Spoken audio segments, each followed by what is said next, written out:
하느님 체험이다라고 말해야 할지 모르겠습니다만 미국에 와서 느낀 하느님은 약간 모순적이게도 다시 제 안에 있는 하느님을 많이 찾고 또 만나고 있는 요즘이 아닐까라는 생각이 듭니다.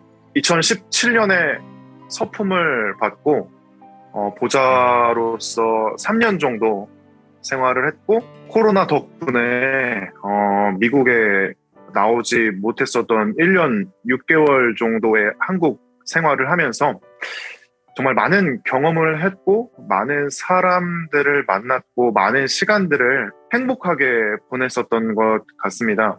집 밖으로 나온 어린 친구처럼 정말 여러 곳을 다니면서 많은 사람들을 만나면서 행복하게 지내고 또 밖에 있는 사람들과의 관계 안에서 하느님도 체험하고 또 어려운 사람들도 만나면서 그곳에 있는 하느님의 모습도 많이 바라보면서 지냈었던 그런 지난 사제의 생활을 살았던 것 같습니다. 가장 큰 문 밖으로 나와서 이곳 미국에 도착했는데 모순적이게도 이곳에 도착하자마자 제가 혼자 스스로 할 수 있는 일들이 하나도 없었습니다.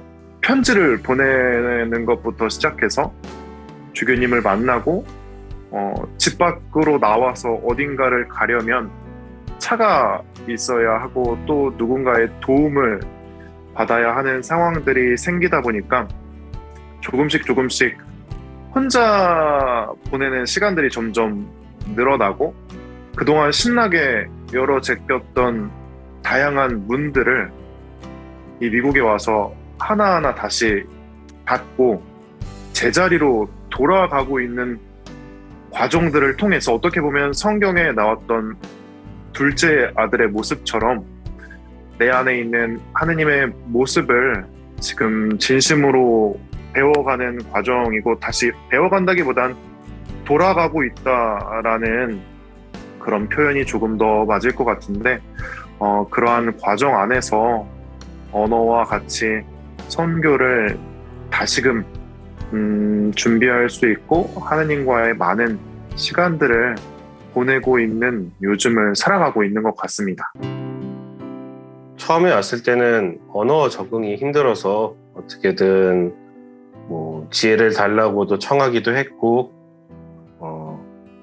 때로는 빨리 좀 눈이 뜨이고 귀가 튀어서 빨리 좀 적응할 수 있었으면 좋겠다라는 개인적인 기도 지향을 많이 했고요.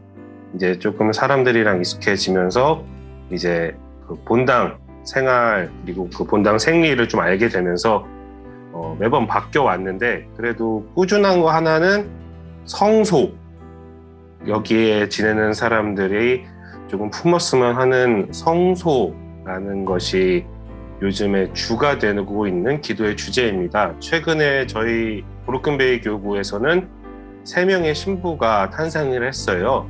이 서품식이 9년 만이고 셋 중에 1명만이 호주 사람이에요.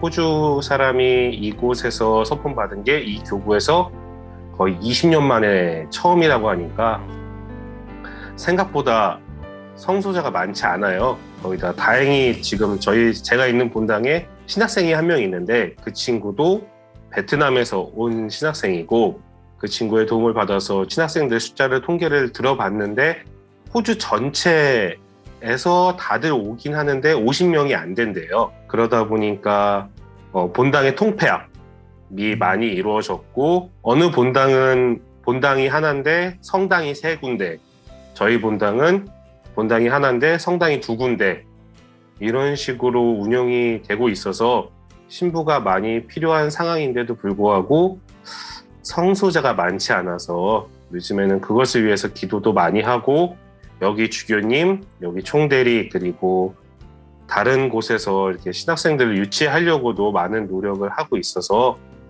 되도록이면은 저희가 이곳에 있는 곳들도 신자들에게 종교 신앙의 공백이 생기지 않도록 저희가 파견되어 나와 있는 거기도 하지만 그런 것들을 공백을 줄여줄 수 있는 것은 아무래도 이곳에서의 성소가 다시 좀 꽃피기를 바라는 마음으로 기도 지향을 하고 있습니다. 네, 저에게 선교란 나눔이라는 생각이 듭니다. 부끄럽게도 저의 이제 시간들을 돌아봤을 때 그냥 뭐 교회적인 걸 떠나서 한국에 있을 때 뭐 지하철을 타거나 버스를 타거나 뭐 이런 걸 하다 보면 한국에서도 뭐 이렇게 도움을 청하시는 분들이 종종 이렇게 있었는데 부끄럽게도 저는 한 번도 단 한 번도 뭔가 이렇게 뭐 돈을 꺼낸다거나 이렇게 해서 누군가에게 나눴던 적이 없었던 것 같아요. 근데 과테말라에서 지내면서 버스를 타면 거기서도 버스를 탈 때마다 아니면 길을 지나갈 때마다 뭔가 도움을 청하는 사람들이 있는데 항상 대부분의 사람들이 뭐 그렇게 큰 돈은 아니지만 적어도 자기가 가진 것들을 뭐 계속해서 나누려고 하는 그런 모습들을 뭐 여기서도 마찬가지고 계속 배우고 있습니다. 그래서 그런 것처럼 내가 가지고 있는 무언가를 나누는 것이 교회 안에서도 우리가 꼭 해야 될 그런 부분이 아닌가라는 그런 생각이 들어서 선교는 나눔이다라는 생각이 들고 또 마지막으로 한 가지 뭐 그냥 신자분들에게 부탁을 드린다면 저희 신부님들뿐만 아니라 과테말라에는 특별하게 저희 교구의 이름으로 인천교구 저희 교구의 이름으로 파견되어 있는 평신도 선교사가 한 명 있습니다. 그분을 위해서도 함께 시간 되시면 기도를 해주시면 감사를 드리겠습니다. 저는 살아내는 거라고 생각을 합니다. 선교라는 것이. 제가 뭐 사제로 생활한 지 얼마 되진 않았지만 그 짧은 시간 동안 사제 생활을 돌이켜 봤을 때 제가 할 수 있는 것들이 그렇게 많진 않더라고요. 예.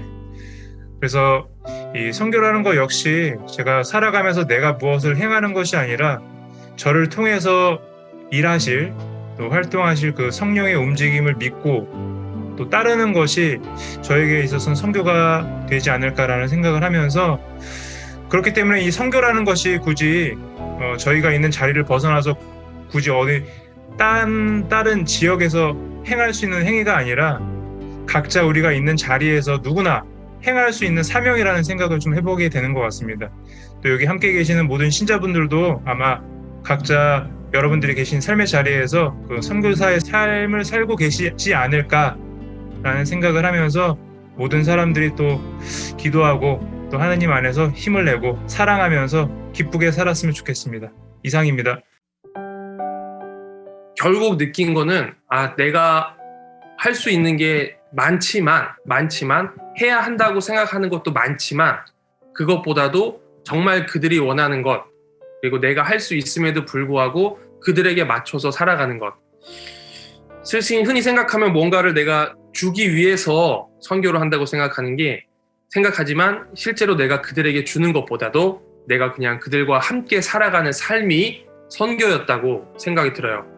사실 그들은 나의 도움이나 내가 없어도 그들은 잘 살았고 앞으로도 계속해서 잘 살아갈 거고 결국 선교는 내 마음이 뛰고 내가 선교를 통해서 주님이 나와 함께 계시고 내가 여기 살아있음을 느끼게 하고 그것이 이게 가장 선교를 생각하면서 지금 저에게 떠오르는 부분입니다.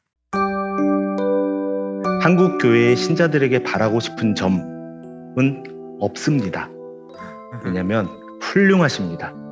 와서 더 느낍니다. 여러분들이 기도하시고 여러분들이 신앙하시고 여러분들이 살아가시는 그 자체가 하느님 체험이라는 것도 알고 있고 또 그렇게 살아가시려는 모습으로 계속 많은 그리스도의 사랑을 전하시는 것도 알고 있기에 이런 말씀을 감히 드립니다. 그래서 여러분들에게 바라고 싶은 건 없습니다.